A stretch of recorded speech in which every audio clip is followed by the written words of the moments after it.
Welcome everyone to this Smart Policing Initiative webinar on busted myths in criminology. This is one of a series of webinars sponsored by the Bureau of Justice Assistance and coordinated by CNA, the training and technical assistance provider for the Smart Policing Initiative. Today we've conducted over 30 Smart Policing Initiative webinars, which are available on our website. We also have a number of webinars in the works for early next year on mental health and law enforcement, Smart Policing Initiative experimental design, policing and prosecution, and collaboration. I noticed that we do have our Bureau of Justice Assistance point of contact, Kate McNamee, on the line, and so I wanted to give her an opportunity to say a few words. Kate? Thanks, Zoe. Good afternoon, everybody, and thank you so much for joining us. This is going to be a good one, I think. No pressure, Dr. Decker, but we are very pleased to bring this to you. Often in smart policing, we spend a lot of time talking and thinking about what we need to learn, what we still need to look at and to know. But this is an opportunity to sit back and to take stock of what we do know and how to apply it to policy and practice in terms of what we've learned over the past decades through criminology and criminological research. So thank you very much again for joining. I'm looking forward to this. And so, Zoe, I will turn it back to you. Thank you, Kate. As Kate mentioned on today's webinar, we're going to be talking about myths debunked in criminology. This webinar follows from a previous SPI webinar about key findings that every police practitioner needs to know from criminological research and how these evidence-based facts can be used effectively by law enforcement to craft effective interventions and reduce crime. Due to the large interest we had in that webinar, we're privileged to have asked Dr. Scott Decker to return for another webinar today about criminology, this time focused on the conventional assumptions about crime and criminal justice, for example, that crime is going up or that prevention doesn't work, and to look at what the research actually says about those myths. During this webinar, we'll be reviewing 10 of those myths, and Scott will be discussing evidence that suggests that they are, in fact, myths, how the research evidence can lead to data-driven and smart solutions, and this will allow us all to be better informed stakeholders for public safety in our communities. I'd like to say a few words about our presenter today. Dr. Scott Decker will be presenting this webinar. He's a foundation professor of criminology and criminal justice at the Arizona State University. In 2012, the American Society of Criminology awarded him the title of Fellow for his scholarly contribution to the intellectual life of the discipline and his substantial role in the career development of other criminologists. Professor Decker's primary research focus has been on criminal justice policy, gangs, violence, and the offender perspective. Dr. Decker has been with Smart Policing Initiative as a subject matter expert since its very beginning and has supported a number of SPI sites, including Boston, Toledo, Palo Alto, Chicago, and Pinellas. As always, we thank the Bureau of Justice Assistance for its long-standing support for smart policing, and we thank Dr. Decker and all the staff at CNA for their effort in putting this webinar together. Permit me to make just a few administrative and logistical comments, and then I'll hand things over to Professor Decker. So first, the webinar is being recorded so that others who may wish to view it at a later time and date can do so on our website. We will be posted the webinar recording as well as the slides within the next week on our Smart Policing Initiative website. In addition, throughout the presentation, there will be an opportunity for questions or comments from the audience. We call these our stop and talks. So please feel free to speak up when the opportunity presents itself. You have been automatically muted when you entered the webinar software. You can press *6 on your phone to unmute your line if you've not already done so. We do ask that you please keep your line muted during the webinar itself to minimize background noise. You'll also see that there's a chat capability in the WebEx software. It's on the right-hand side of your screen, so you can also share your comments and questions there during the webinar. Right after the webinar, you'll receive a request to provide an evaluation. We really do appreciate it if you fill out this form and share your thoughts and recommendations with us.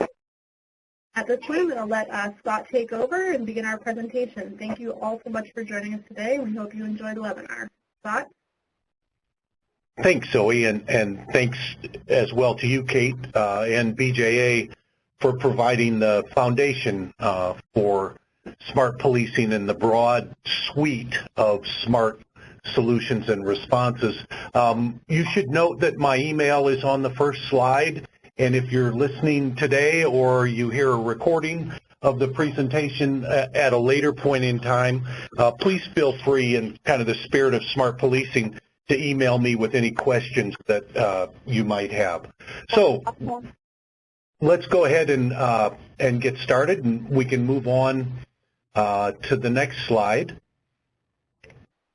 Hi, Scott. You have control of the slides. You can press the two arrows at the top of the screen to move through the slide deck. Okay, great. And there we are. General principles. I think it's important to set a little bit of context for today's webinar, and that is as much as we uncover and produce promising or proven interventions, it's also the case that there are things that have come to be accepted as fact that get challenged by the research. And as much as we need to put the proven new practices in our toolkits, we need to take the ones out for which there's no longer any support and not do those any longer. There's been a lot of research in criminology, applied research, policy research, practice research over the course of the last couple of decades. And some of that research has begun to expose things that we once regarded as facts as myths. We're going to talk about a number of those myths today, talk about their significance for strategies, interventions, policies, teams, and underscore smart policing principles as we go through these.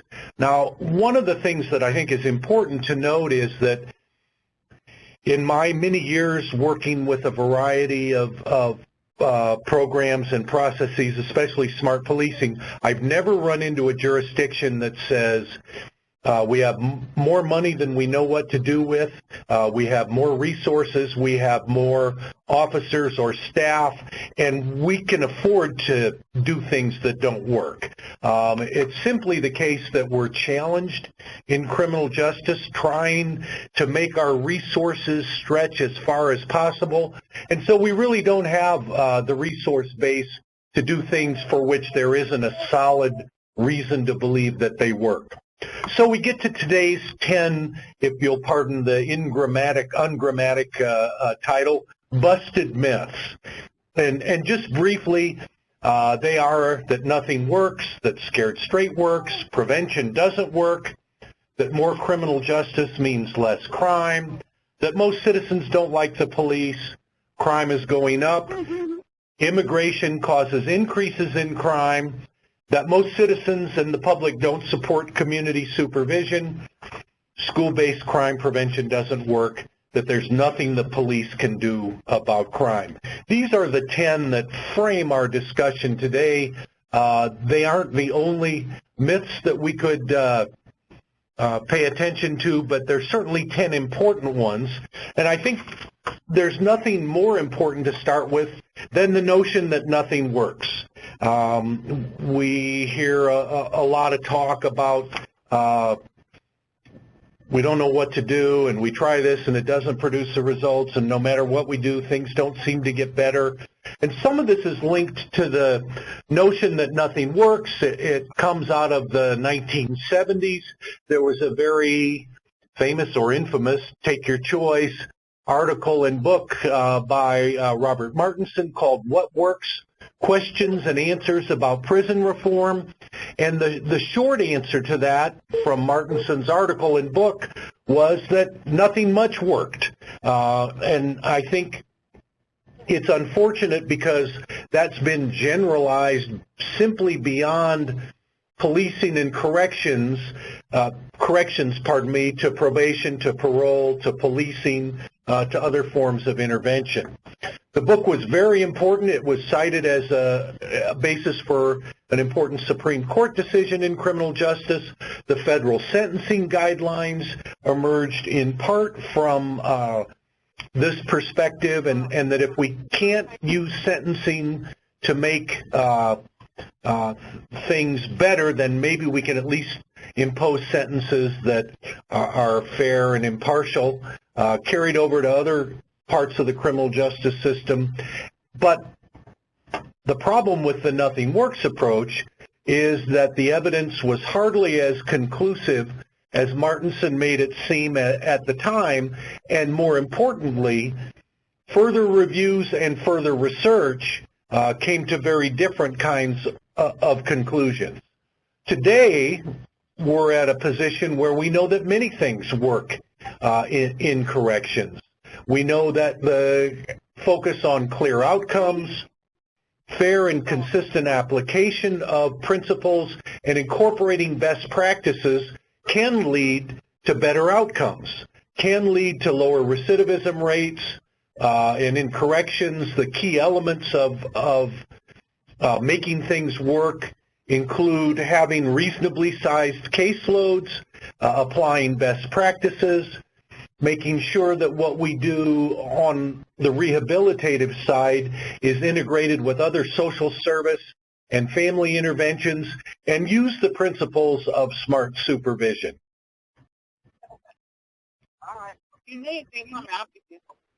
We also know that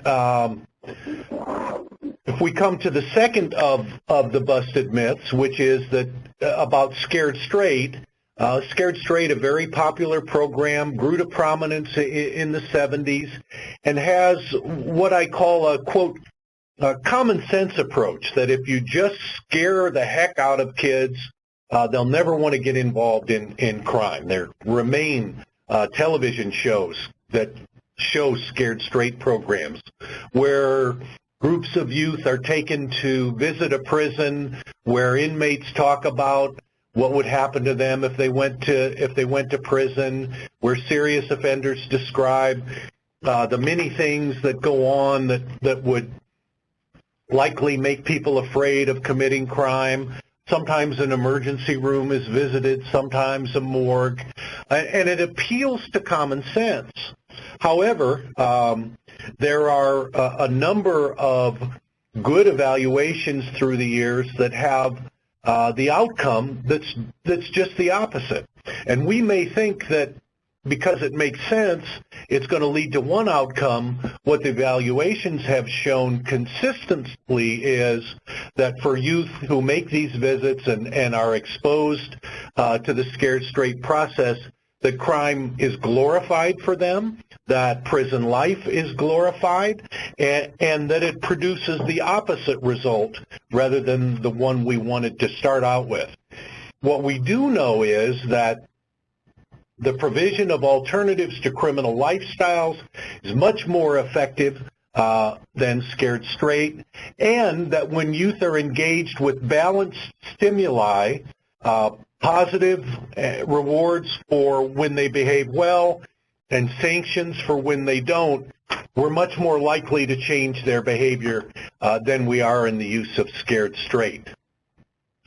Our third busted myth, and I think this is a very important one, in part because of the efficiency and cost issues, and that third myth is that prevention is not effective. And somehow prevention got wrapped up in the nothing works movement that was spawned by the Martinson research. But we do know that prevention is among the most versatile and cost-effective forms of intervention and activities that we can do, especially for juveniles. Many of the cost-benefit analyses have shown that for every dollar spent on prevention, about $10 in more serious forms of intervention, such as prison, can be saved. It's not a panacea for all crime, must be focused, well-defined, and applied to the right population. Just as we would not assign a prison sentence to minor first-time juvenile offenders, trying to use prevention to change hardcore, long-term, serious offenders is not going to be effective.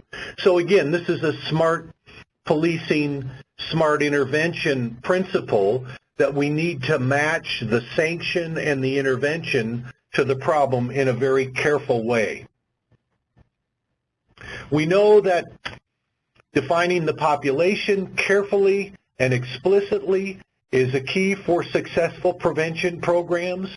That the form of prevention, whether we're doing primary prevention, secondary or tertiary, third level prevention, is important in selecting our population and selecting the form of prevention that we use. Early intervention is very important, and early intervention can pay those long-term dividends. Prevention can also work when it's combined with other social support efforts. So when family strengthening and delinquency prevention occur together, or delinquency prevention and school tutoring programs occur together, we're much more likely to have successful outcomes. We know this because there have been a number of best practices that have been identified in prevention as a consequence of experimental designs in evaluation, meta-analyses, and other randomized controlled trials. So prevention is important in particular when it could be combined with other forms of intervention. This is the time when we get two talking heads instead of just one, and we could stop and take questions from the audience if there are any at this point.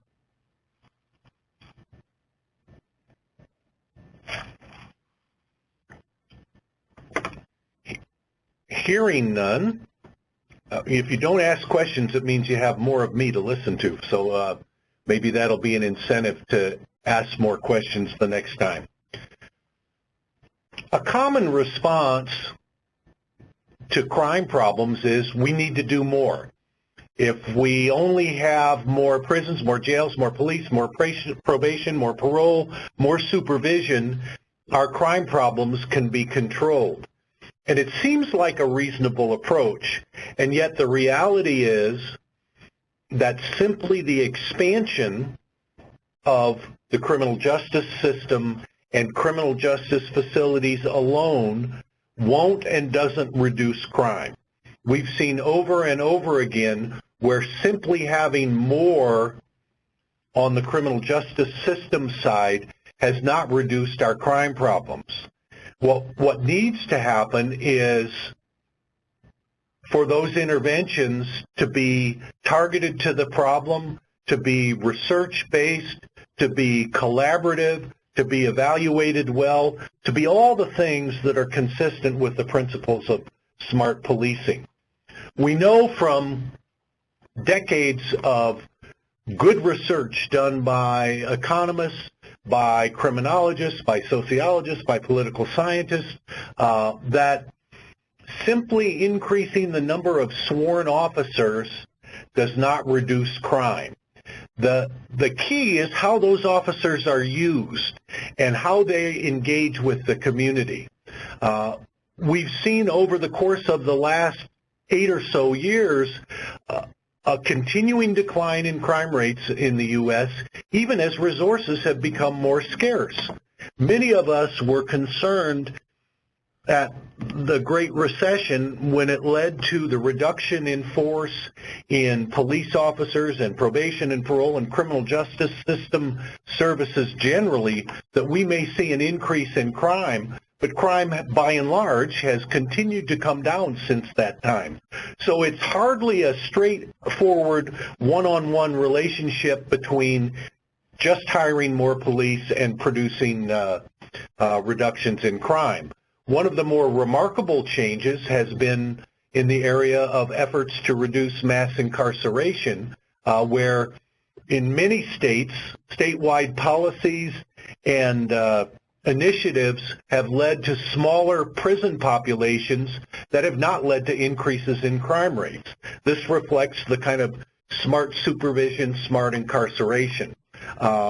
The key in all this is the final point on this slide, that it's the smart allocation and application of resources that's as important as how much resources are available. Well, this means several things for interventions. It means that whether we're looking at policing or prosecution or supervision, it's important to use smart principles, problem identification, problem definition, research to better understand the problem, interventions that target the specific nature of the problem, focus, collaboration, research. Those are the things that lead to lower crime rates rather than simply having more resources. Data-driven strategies and problem statements are often the key to generating successful responses to crime. And we also know the significance of partnering with other agencies. And one of the most important things about partnering with other agencies is sustainability. Many communities have found that they're able to knock down crime rates in the short term, but they find when the rates go down and then people kind of get satisfied that they've made a difference and they start to look at other problems, the rates start to creep up again. Having other partners, especially in the community, provides us with an impetus for and pressures for sustainability. Now, we've all witnessed challenges to law enforcement and the relationship between the police and the public over the course of the last several years. Of course, those challenges aren't new. The form they take and the response to those challenges certainly may be different. But the fact remains that the belief that most citizens don't like the police is a myth. If we look at a variety of sources of data over time, and the General Social Survey has asked the public in the U.S. about their attitudes towards the police going back almost 40 years, and while the results vary from year to year, and they reflect, you know, the Rodney King event certainly caused a dip in public perceptions of the police. In general, those surveys show positive citizen attitudes towards the police. Now, that is not to say there isn't variation in those attitudes within certain subgroups. Older people tend to have more favorable attitudes toward the police. Women, whites tend to have more favorable attitudes toward the police than Hispanics or African Americans. But even among African Americans and Hispanics, the modal category, the single largest category, it reports a positive attitude toward the police. And, you know, our sister agency within the Office of Justice Programs to the Bureau of Justice Assistance, the Bureau of Justice Statistics, conducts a survey about how confident and how satisfied citizens who've had contact with the police are with the results of those stops. And the police public contact survey focuses on two kinds of encounters, traffic and street stops. And as it turns out, taken together, those are among the most common ways that Americans interact with their government or officials or representatives of government. A traffic stop and an officer who makes a stop of a citizen on the street. And the results from this large, scientifically valid study are very similar to those for the General Social Survey, which is to say each race ethnic subgroup among blacks, Hispanics, and whites report favorable attitudes toward the police even when they're stopped in a traffic stop and ticketed. And it would come as a surprise to most folks that people who get a ticket still have a favorable attitude toward the police. The key to this is the bottom point, and that is that when citizens believe that they're treated fairly, they maintain a positive attitude toward the police even when they're stopped, ticketed, searched, or arrested. There's been a lot of talk about procedural justice and integrating procedural justice into policing practice over the course of the last year and a half or two. The research is very strong in showing that positive police-citizen relationships maintain favorable perceptions of the police, even in the face of a number of events that occur that may get repeated on social media or may get repeated on television. As long as citizens believe the law is fairly applied, even when they're sanctioned, arrested, ticketed, stopped, they're more likely, and this is important, to cooperate in crime control activities in their neighborhood, which is to say that they're willing to call the police to report a crime, they're willing to call the police and serve as a witness if proceedings move forward against an offender, they're willing to swear out a complaint. And so principles of procedural justice are really key to maintaining positive relationships, particularly through times when there are challenges to the police-citizen relationship. We know that providing training in this kind of policing, fair and equitable, is outlined in the 21st Century Task Force report, that emphasizing principles of procedural justice and treating citizens with respect in all situations. These include, but aren't limited to, such things as providing clear explanations for the reasons of a stop. I stopped you because you were speeding. I'm talking to you because I have concerns about this behavior. And in particular, the use of the F word. It seems remarkable to me as a public servant working in a public university that if I were to use the F word as a way to refer to my students or colleagues, I would be in a considerable amount of trouble. It's just not the way to build positive relationships between government institutions and the people whom they protect and serve. I think the next myth, that crime is going up, remains one of the major misconceptions that we have about crime.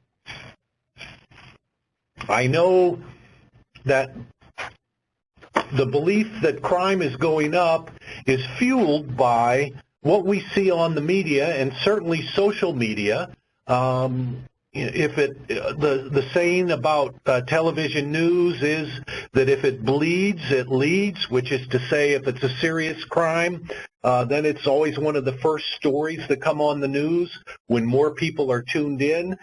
And the constant barrage of television and social media with crime and crime shows fuels the belief that crime is going up and going up dramatically.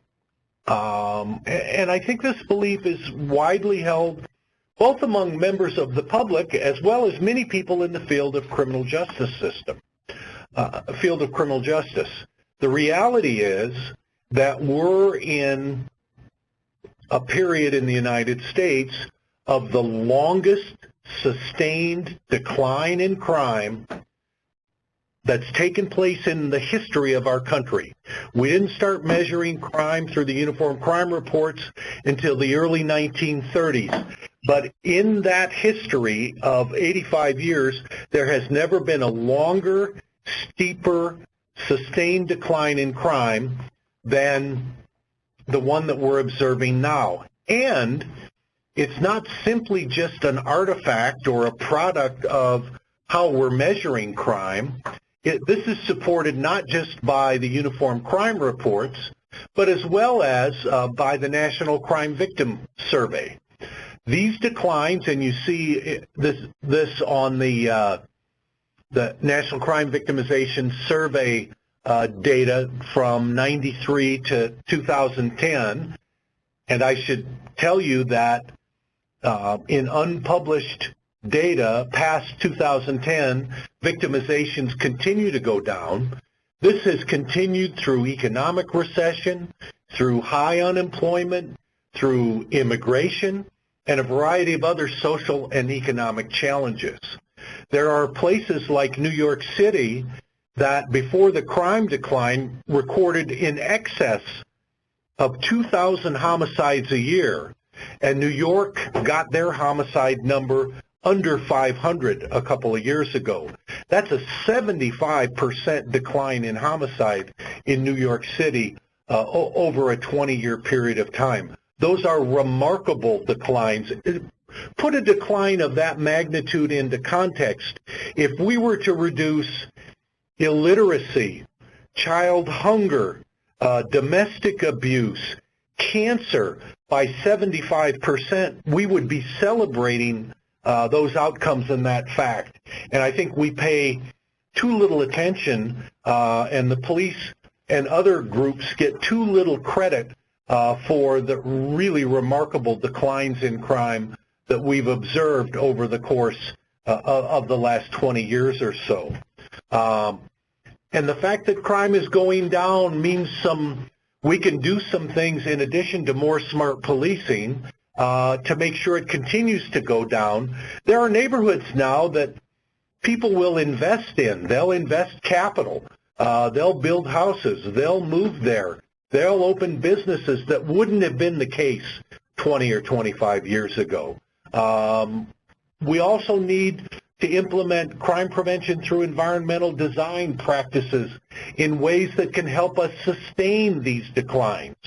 For a decline to have gone on this long is certainly evidence that this isn't a one-off, flash-in-the-pan, going to be here today and gone tomorrow. This is a real opportunity for our country to strengthen cities and neighborhoods.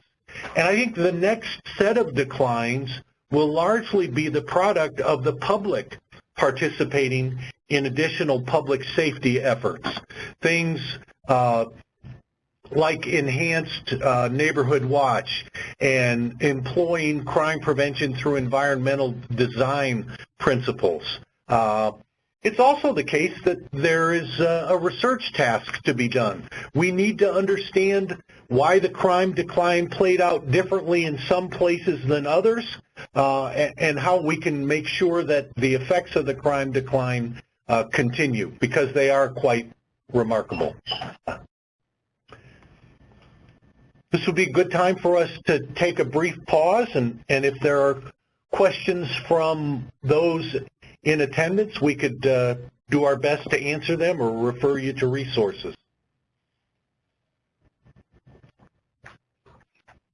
Scott. Yes. Scott, I have a question. This is Hildy, and I wondered, in terms of the crime decline, is there a difference in violent crime and property crime, and what are the actual explanations that we think are causing that decline? Yes, there are some differences in property and violent crime. Fortunately, the decline in homicide is among the steepest and the largest, but it's also accompanied by declines in aggravated assault. Within homicide, domestic homicides are among the largest declines that we have observed. We think that some of that decline in domestic homicides is related to increased use of shelters and increased awareness of and protection for women who are in violent relationships. But the declines, well, not quite as impressive in property crime, are also substantial as well. Some of the decline on the property crime side, I think, can be linked to increased technology. There are cameras in most large American cities that capture public behavior. There are also electronic means of providing securities, locks, gates, fences. There's been a dramatic growth in private security that I think has also contributed to the decline. Some of the decline in crime is linked to changing employment patterns, although you'll recall I mentioned employment had been up and down during this 20-year period. Some of the declines are linked to changes in population and population movement. The aging of the population certainly has had some impact, and I also think it would be remiss not to mention that there has been a sea change in the approach to policing, especially in large cities, over the course of the last 20 years. When I think back to 30 or 40 years ago, it was difficult for researchers to get the attention of police chiefs and police departments in large cities. And now when you look at Charlie Beck in LA, when you look at Chief O'Toole in Seattle, when you look at Chief Bratton in New York City, these are police chiefs who are among the biggest advocates for and of research. And I think the challenge to do more with less for many police departments has led them to do more community engagement, more collaborative work in building relationships with community. There is a host of good work that has been done on the crime decline, a good deal of it by SPI subject matter experts like Mike White, who's looked closely at the crime decline in New York City and the role of police in that decline. Is there another question? Quick question, Scott. This is Jim Gilmer in Albany. Can you point to specific reference that would discuss some of the more promising approaches to community engagement in the crime reduction process? Yes.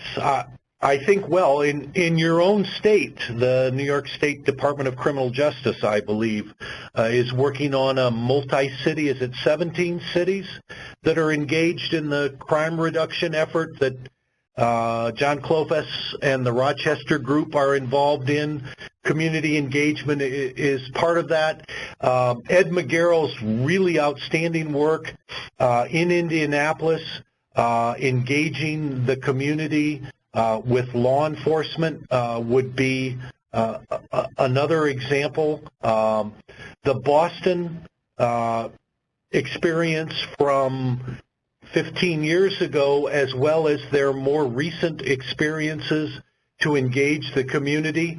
And I think, Jim, I'd also point to the SPI library, which is an extensive resource that I would encourage when people are thinking more about what I can do in my city and what are some alternatives. One of the first things I do is send people to look at that SPI resource center, and we can get that website up on the web, up on the presentation. I believe it's at the end of the presentation as well. That is, I think, one of the best resources that's out there for community engagement. And also looking through the SPI projects that have been funded and are now going up on the web over the course of the last 6 to 8 years, almost all of which have an important community engagement component.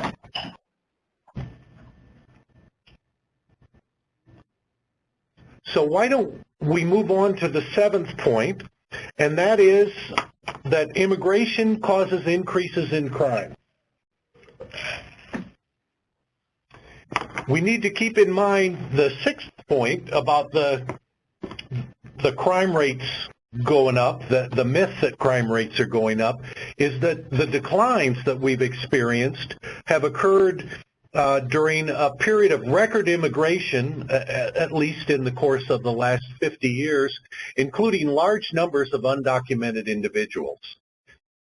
It's the case that border jurisdictions, especially the southwest border, we often forget we have multiple borders in this country. We have a northern, eastern, western, and southern. The southwestern border gets a lot of attention, and ironically, or importantly, it's the southwest border jurisdictions that have experienced the highest levels of immigration, including immigration from undocumented individuals, but also have experienced the greatest crime declines. El Paso, for example, which sits right on the border with its neighboring city, Ciudad de Juarez, is among the safest large cities in the United States and has very high levels of immigration populations, both documented and undocumented. Tucson, very close to the border in southern Arizona, also has very low rates of violence. Some of this is a consequence of what we know about the involvement of immigrations in crime that was true during the 1880s, 1890s, 1910, 1920, during earlier periods of high levels of immigration.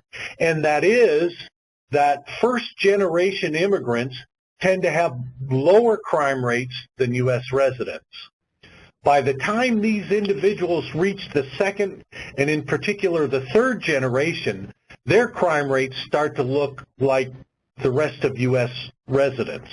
Now, it's important to keep in mind, however, that immigration presents a number of challenges for law enforcement, for corrections, for schools, for health care, for city, county, state governments that come with some costs, financial and human and the like. Some research that I happen to be involved in, surveying over 600 police chiefs, found that most departments had no policy about how to deal with undocumented immigrants and provided little or no training to their officers. So as a consequence, that line level officer, the least experienced quite often, is on the street without a policy, without training, without in-service training or supervision, kind of deciding on the law right there on the street, what we used to call street level bureaucrats. Immigration also produces a dramatic need for more bilingual officers, and this includes officers who can speak Spanish, but if you're in Lewiston, Maine, or Minneapolis or Boston, you need officers who can communicate with Somali immigrants and residents. So thinking more broadly about and understanding community, a real key principle of smart policing, is important to this process. And as local law enforcement knows, there's very little coordination of policy and little support between what the federal government does and what state and local government does. And many local law enforcement agencies in the process of our surveys have told us they feel like they're left out on an island to work out their problems on their own. The 21st Century Task Force report provides some guidance on this, and the major chiefs, the major city chiefs of ICP have made some recommendations in this regard that are worth looking to. They speak to community engagement, they speak to diversifying the police department, and they also speak to expanding the languages spoken. And technology can be our ally. Many phones have apps that can be added that provide translations. They're not perfect and they're not probably useful for courtroom purposes, but they do allow officers to communicate with the public, a real key issue. The eighth myth that's been busted, if you will, by research over the course of the last several years is that the public doesn't support community supervision for offenders. Sometimes probation is the target of this, sometimes it's parole, but when we ask the public, when we do surveys, if they would rather see offenders who are released from prison or found guilty released unsupervised or with supervision, almost all citizens indicate that they want offenders to be supervised. And so the alternative to letting offenders loose in the community without supervision is to provide supervision, and the public's in favor of that. It's worth noting that there are these aren't inconsequential problems. 4.2 million probationers and approaching 900,000 parolees in the community, and good community supervision helps provide protection and safety for the public, but also helps provide more allies for both the public and the police as they attempt to make communities safer. There are emerging smart supervision strategies that are parallel to those for smart policing. They're built on the use of data. They're built on data-driven strategies. They're built on understanding problems that are data-driven. They're built on partnerships and collaboration. And in the case of supervision, careful risk assessment is one of the keys, and then identifying risk factors, risk groups, and providing interventions and supervision that's consistent with and coordinated with those careful problem definitions. We hear a lot of talk as well about school-based prevention, and that school-based crime prevention just doesn't work. There's a generalized concern, I think, about how effective schools are, and sometimes any program and any effort that takes place in a school gets painted with a broad brush. Well, none of that stuff seems to work. Well, many school prevention programs are successful. We do know that on average a 7th grader in the U.S. in a public school gets 8 separate prevention programs in the course of a school year. Some of those that have been evaluated carefully, like the GREAT program, are shown to have very positive results. Gang resistance education and training consistently in a variety of small, medium, and large cities across the country, high and medium and low crime cities, was shown to reduce gang membership, increase pro-social attitudes, and increase positive behaviors. By contrast, though, the DARE program hasn't shown the positive results that GREAT has shown. So the key is to pay attention to what the research shows, match the programs, especially school-based prevention, to your communities, and work with them in a coordinated and collaborative way. We've learned a lot about what works in school-based crime prevention, coordination, collaboration, cultural competency are kind of the 3 C's of what school-based crime prevention successes are.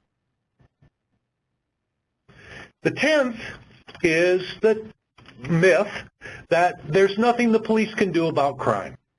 The argument is that the police can't be everywhere, and if there isn't a police officer on every corner watching every location or offender or opportunity for crime, that crime is going to continue and all the police can do is be reactive. Well, recent efforts strongly suggest that when police efforts, law enforcement efforts are focused and they're data-driven, that they can indeed be successful in reducing crime. In particular, place-based policing, looking at hotspots closely, looking at high crime locations is one important way that the police can take a limited resource and make it more effective. Another is to target high-rate offenders. And a number of the smart policing projects have been used either place-based policing or targeting high-rate offenders. Port St. Lucie, Florida, for example, identified a small group of high-rate property offenders that they were going to target and they were going to watch closely and let them and their families and their loved ones and their neighbors know they were looking at them closely. And they achieved pretty dramatic reductions in the level of crime committed by those individuals. And it's also important that the police enlist other allies and other agencies that they can work with. We talked about schools in the 9th point. but clergy groups, other community groups, public health groups, emergency room groups that the police can work with to address crime. There are ways to make crime prevention efforts more successful and broaden them. One is that to continue to have a diverse and comprehensive understanding of crime problems. One of the challenges for all of us is we get set in our ways and we have a fixed image of what the problem is, and that doesn't change much over time. And we know that our crime problems change over time, and we've got to be prepared and willing to keep our finger on the pulse of the crime problem. No officer who went through an academy 10 years ago was trained in the use of social media. And officers today face a variety of substantial and important challenges and opportunities by the presence of social media. The ability to use a cell phone may be among the most important crime fighting strategies that are available to citizens and to the police alike. We also need to continue to focus on careful problem assessment and make sure that the problem assessment translates to effective policing and community policing principles. Continuing to emphasize smart policing principles, focusing on places, persons, environments, specific types of crime are also important steps. And finally, we need to continually, in almost a continuous feedback loop, ask questions about how our problems are changing, how our toolkit of solutions might be changing, what we need to know that we don't know.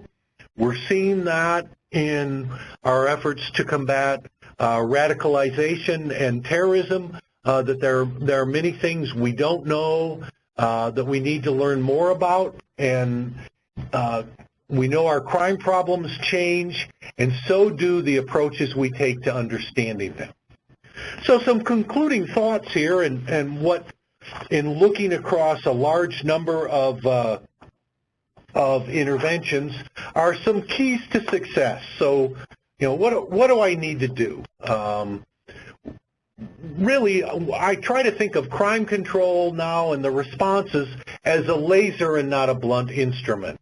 So if we have a very detailed and sophisticated understanding of our crime problem and our crime definition, then we can go in with a laser and cut the heart of that crime problem out, as opposed to a blunt instrument, as opposed to simply putting cops on dots.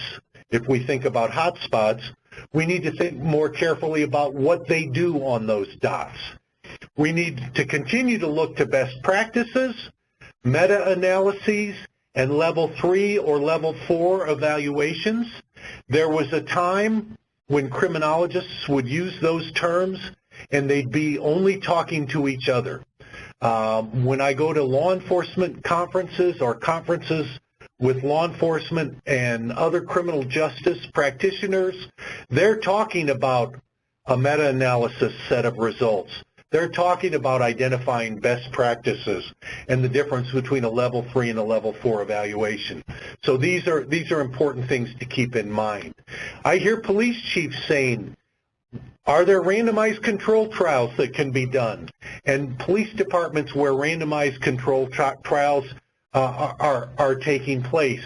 There was a time the Kansas City Preventive Patrol experiment was really the best and only set of randomized interventions that we could point to. Fortunately, that time is gone, and most of the progress has come through law enforcement executives making decisions about the need for better research. We need to maintain a strong focus through the execution of a strategy. Those focuses need to be on places, crime types, offender types, criminogenic commodities, guns, drugs, the movement of money. And staying focused can be difficult. A crisis occurs, a shooting of a small child, citizen marches or riots, a terrorism event, and maintaining the focus on problems and interventions can be difficult in the face of the many and serious challenges that law enforcement faces. And yet, staying focused is a real important key to success. Approaches should continue to be data-driven in their origins, implementation, modification, and evaluation. That's another way of saying that the data-driven process doesn't stop when the researcher drops off a few graphs, charts, and tables because the problems change. To get the biggest bang for our dollars and impact, coordinating strategies with other criminal justice agencies, but also thinking beyond criminal justice, schools, public health, emergency rooms. You know, a lot of victims of violence and perpetrators are seen in an emergency room that never really come through the criminal justice system front door or side door. And partnering with the ER seems to me a way to better learn about problems in domestic violence and problems in shooting and problems in youth violence. And to enlist allies, the people waiting in the waiting room of an emergency room might be our best allies in helping to prevent the next shooting.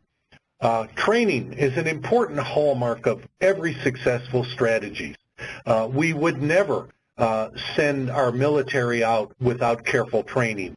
We would never send a doctor or a nurse or a teacher into a classroom or an emergency room or a hospital room without in-service training, solid basic training, and we need to make sure that that training is refreshed and our commitment to training is renewed.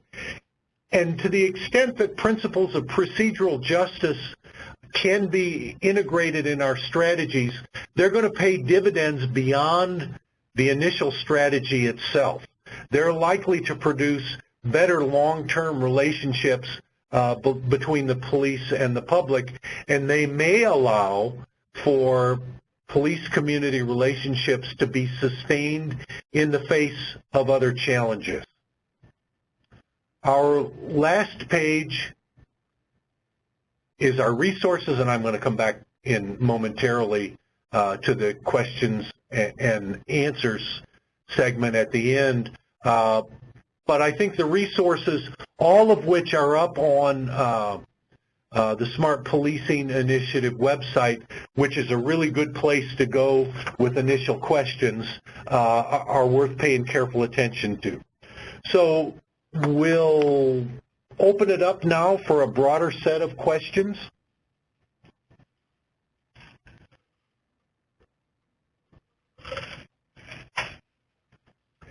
And I want to reinforce something I said at the start, and that was if a question arises at some point, go to the SPI website, and if you have questions further, there's a list of subject matter experts that you can contact who have significant experience. My email is on the front page, scott.decker@asu.edu. You could email me, and certainly I'll respond. Our goal is to get information into people's hands and hope that it can be used to enhance public safety. All right, thank you, Scott. Are there any last questions for Scott? All right, well then, on behalf of the Smart Policing Initiative, I'd like to thank everyone for their participation in today's webinar, and as always, thank you to our presenter, Scott Decker, and also to the Bureau of Justice Assistance. Thank you for joining us today.